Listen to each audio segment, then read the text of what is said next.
আমরা কিভাবে উডকে আমাদের স্পোকেন ইংলিশে ব্যবহার করব।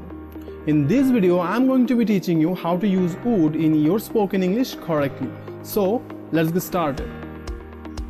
The first use of would is to make formal request. আমরা যখন ফর্মাল ভাবে কাউকে রিকোয়েস্ট করি, অর্থাৎ অফিসের বস বা স্কুল কলেজের স্যার এবং অপরিচিত কারো কাছে কোনো কিছুর জন্য রিকোয়েস্ট করি, তখন উড ব্যবহার করি।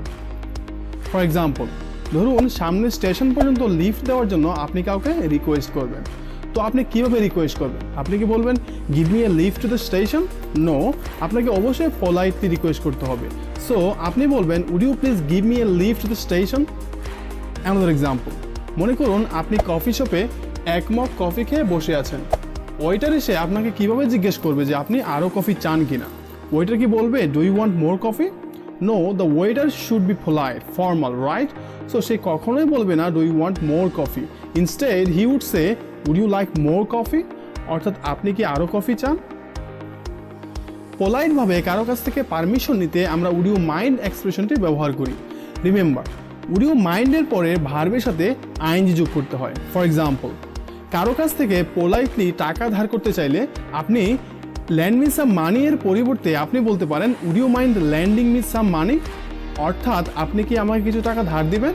Another example, would you mind having a cup of tea? অর্থাৎ আপনি কি এক কাপ চা খেতে চান? আমরা অনিশ্চিত বিষয়ে আমাদের মতামত দিতে উড ব্যবহার করি। ধরুন আপনার বন্ধু আপনাকে বলল এই ছবিটা দেখ এবং বল এর বয়স কত।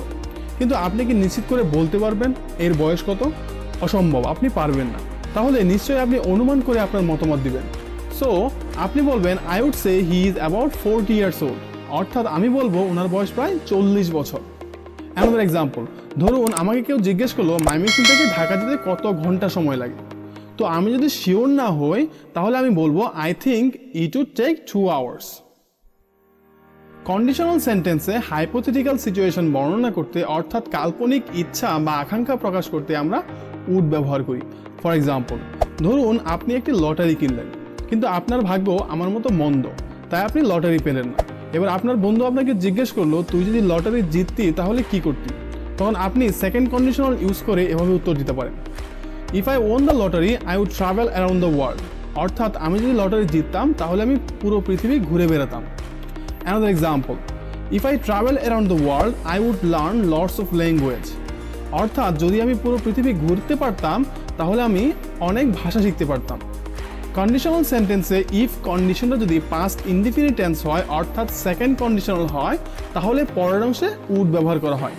এখানে প্রত্যেকটা উদাহরণই কিন্তু হাইপোথেটিক্যাল, অর্থাৎ এগুলো কিন্তু আপনার লাইফে ঘটেনি, কিন্তু ঘটলে আপনি কি করতেন তাই বর্ণনা করা হয়েছে। কোনো কাজ এখনই ঘটবে বোঝাতে উড ব্যবহার করা হয়। এক্সাম্পল, মনে করুন মেঘলা আকাশ দেখে আপনি কাউকে যদি বলতে চান যে এখনই বৃষ্টি নামবে, তখন বলবেন it would rain just now, অর্থাৎ এখনই বৃষ্টি নামবে। আবার কোনো কাজ অদূর ভবিষ্যতে ঘটবে বোঝাতেও আমরা উড ব্যবহার করি। For example, would you come to his birthday party? অতীতকালের নিয়মিত অভ্যাস বোঝাতে আমরা উড ব্যবহার করি। এই ক্ষেত্রে উডের ব্যবহার অনেকটা ইউজ টু এর মতোই, but there is a slight difference. Look at this example, when I was young I would play chess with my father. অর্থাৎ আমি যখন ছোট ছিলাম তখন আমি বাবার সাথে দাবা খেলতাম। আমরা যদি পাস্ট হ্যাবিটস বর্ণনা করতে উড ব্যবহার করতে চাই, then we should use an action verb like play after would. আর যদি আমরা পাস্ট হ্যাবিটস বর্ণনা করতে ইউজ টু ব্যবহার করতে চাই, তাহলে আমরা একটা স্টেট ভার্ব ব্যবহার করতে হবে। স্টেট ভার্ব যেমন live. For example, when I was young I use to live in Dhaka. অর্থাৎ আমি যখন ছোট ছিলাম তখন আমি ঢাকায় বসবাস করতাম। এখানে কোনোভাবেই উড ব্যবহার করা যাবে না, কারণ ঢাকায় বসবাস করার কাজটা অতীতকালে বারবার ঘটেনি, এটা একটা নির্দিষ্ট সময় পর্যন্ত যেখানে বাস করা হয়েছিল, তাই এখানে ইউজ টু ব্যবহার করা হয়েছে। প্রেফারেন্স অর্থাৎ অধিকতর পছন্দ বোঝাতে রাদার অথবা সোনারের সাথে উড ব্যবহৃত হয়। অর্থাৎ কেউ যদি আমাদেরকে দুটো অপশন থেকে একটি চুজ করতে বলে, তখন একটি অপশন বেছে নিতে আমরা উড রাদার অর উড সোনার ব্যবহার করি।